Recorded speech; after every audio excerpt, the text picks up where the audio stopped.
Hello everyone, I hope you are all good.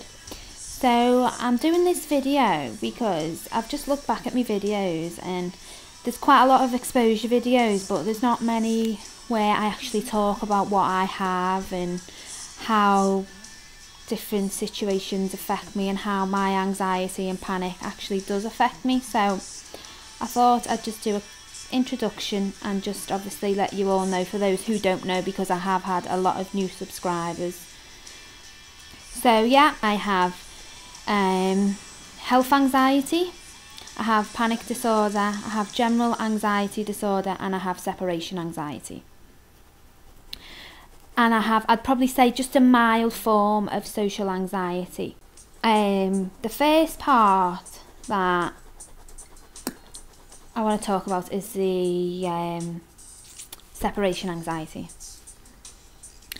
Now, regarding the separation anxiety, basically, I mean, I know like agoraphobia and panic often go together, and with that, a lot of people can have separation anxiety as well.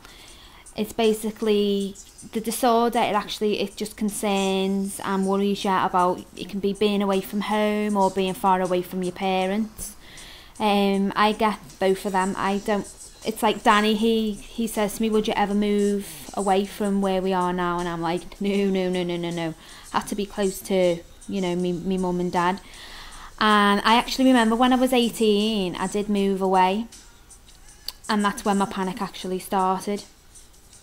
So I think probably that was my first bit of panic, really. I think that may have been what triggered it. But again, I'm not too sure. I started having panic attacks, as I said, when I was 18. I'm now 25, so I've had them for 7-8 years nearly. I remember my first attack like it was yesterday. It was absolutely brutal. Yeah, I just didn't like it at all. I also have a fear of being alone. I don't like if Danny was to go out of a night time, I just don't like it at all. And to be honest with you, I hate talking about my anxiety because I can feel it as I'm talking to you. I don't know why, I just don't like talking about it, but you know, it's important that I do talk about it. So that's the separation anxiety anyway. The next one is the general anxiety disorder. With the general anxiety disorder, I know if you suffer from like your panic disorder, and it's just, you just worry so much. It's unrealistic worrying, basically. I've always been a worrier anyway. But it's where you worry about a multitude of life circumstances, basically. For instance, I don't know, I'd worry that, because you're worrying about your loved ones, and you're worried about being alone, and you're worried that you're going to have a panic attack, you're worried that you're going to faint. So, you know, the list is endless. That's where your GAD, the general anxiety disorder, comes into place. We worry about panicking, basically. Are very, very real feelings.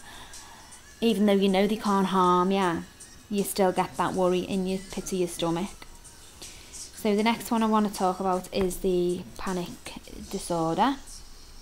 Now, with the panic disorder, it's basically, it involves fear of discomfort that you fear throughout your panic attacks. That actually, your panic disorder is basically your panic attacks, and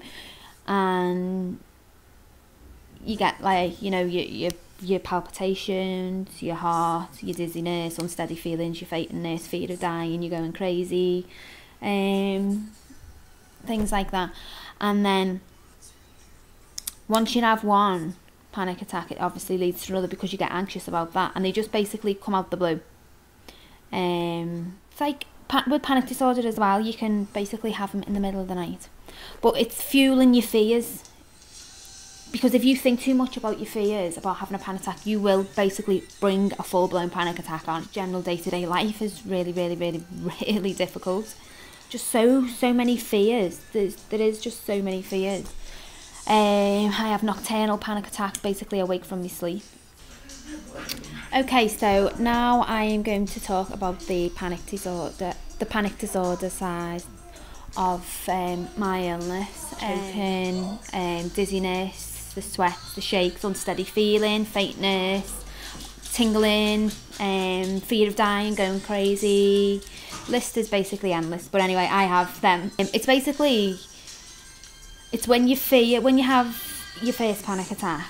I mean, I still remember my first panic attack, as I said, and it has played a part, the panic disorder, because you have so many panic attacks, it actually turns into a panic disorder, and you actually fuel your fears, and because you're fueling over your fears, and you think,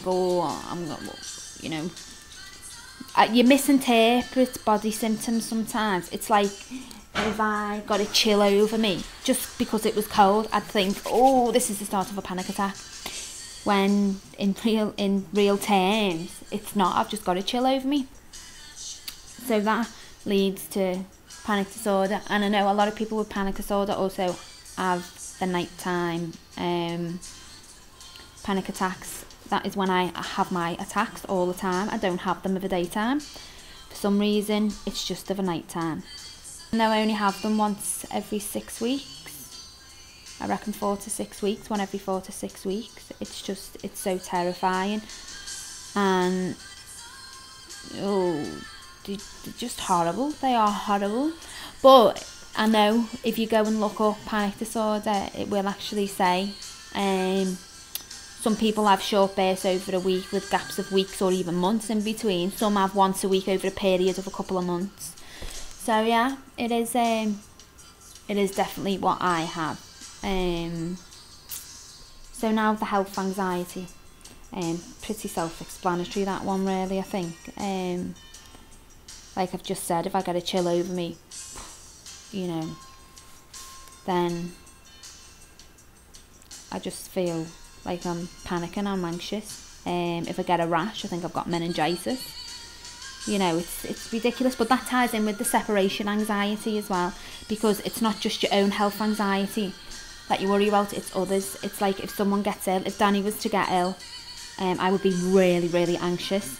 If someone was to go into hospital, I'd get really, really anxious. So yeah, that's what I suffer with. So there's a lowdown. If you've got any questions at all, then please ask. Next part of the video is how it affects me life. It affects me on a daily basis. It affects me in so many ways, to be honest with you. It consumes your life. Panic, it really does consume your life. I mean, you can't get out in the community. I mean, I'm lucky because I've got a business from home. It affects my family because I can't go and see them as much as I'd like to. Vice versa, because sometimes I get a bit anxious when people actually come into my home.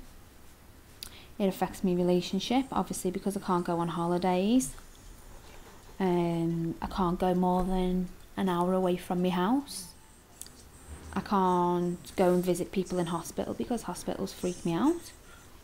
I can't be alone overnight. Danny can't go and stay out. So yeah, it really does affect me in a lot of ways. Big one is probably just not being able to go wherever I want to go. That's pretty tough. What I've just started is a little scrapbook, as you can see. It has a little picture of me. So yeah, I started this back in August. I only ended up writing 3 pages. I'll just read you the first page. This was from the 17th of August. It says, woke up today and felt anxious straight away.